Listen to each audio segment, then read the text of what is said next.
Assalamualaikum warahmatullahi wabarakatuh. Salam sejahtera untuk kita semua. Ketemu lagi dengan saya Pintu Rizky Reda Putri kali ini dalam mata kuliah manajemen event.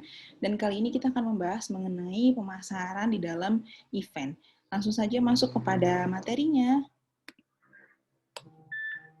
Ya, ini kita akan membahas mengenai pemasaran event. Apa saja sebenarnya yang harus kita persiapkan dalam membuat sebuah event? Salah satunya adalah ketika event itu akan diselenggarakan, perlu dilakukan promosi atau pemasaran juga di dalam uh, tahapan untuk melaksanakan event. Karena dengan adanya promosi atau pemasaran dalam event, maka nanti akhirnya adalah uh, sambutan dari uh, peserta untuk pelaksanaan event itu akan semakin banyak, semakin baik, dan membantu memperkenalkan event tersebut juga kepada halayak ramai ya. Seperti yang kita tahu kalau marketing atau pemasaran itu sendiri ada marketing mix-nya, ada price, place, product, promotion. Nah, kita akan bahas juga nanti di dalamnya. Ini ya, elemen pemasaran event. Yang pertama adalah dari sisi entertainment atau hiburan. Jadi, bagaimana membuat sebuah pemasaran untuk sebuah event itu adalah hiburan untuk orang lain sehingga orang lain menjadi excitement atau berkesan ya. Dan ada enterprise di dalamnya, yaitu orang-orang yang bergabung memiliki tujuan yang sama untuk berani berusaha supaya event ini terselenggara dengan sukses gitu. Nah, unsur 5P dalam event. Kalau tadi marketing mix ada 4P, nah kalau dalam event ada 5P. Produknya apa, price atau harganya, place, tempat atau lokasinya, public relation atau kehumasannya, dan yang terakhir adalah positioning, penempatan posisi sebuah event itu di dalam masyarakat. Yang pertama dulu produk ya. Apa produknya ya? Apa yang akan melatar belakangi pelaksanaan event tersebut. Jadi yang membuat alasan big why-nya kenapa event ini dilaksanain itu apa.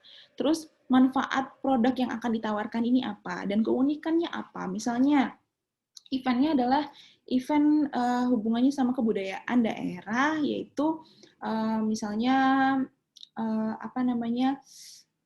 Festival Krakatau ya yang di Lampung ya. Ini kan latar belakang pelaksanaan eventnya adalah memperkenalkan kebudayaan Lampung kepada halayak ramai, dan kemudian manfaatnya, keunikannya seperti apa ya, budaya-budaya yang akan ditampilkan seperti apa, kemudian rangkaian kegiatannya seperti apa, itu termasuk ke dalam keunikan. Kemudian price-nya, kira-kira harganya berapa nih? Gitu ya. Siapa saja yang punya produk sejenis. Misalnya kalau Festival Krakatau ya berarti selain di festival budaya yang ada di Lampung, selain itu mungkin di luar Lampung ada yang paling besar itu di ini ya, di Jember, kemudian ada di Bali, kemudian ada di Jogja, di Jawa Tengah rata-rata ya, dan lain sebagainya. Biasanya tergantung dari harga produknya gitu ya. Target pasarnya juga beragam. Kemudian adakah permintaan terhadap produk tersebut gitu ya. Karena biasanya kalau dalam hukum ekonomi kan ketika banyak permintaan maka harga bisa menjadi tinggi gitu. Kemudian place, lokasi tempat di mana akan dilaksanakannya, siapa yang akan hadir ya. Ketika kita sudah menentukan lokasinya, maka kita tahu siapa yang akan hadir di sana. Kemudian ini juga lokasi akan menentukan karakter dari event tersebut.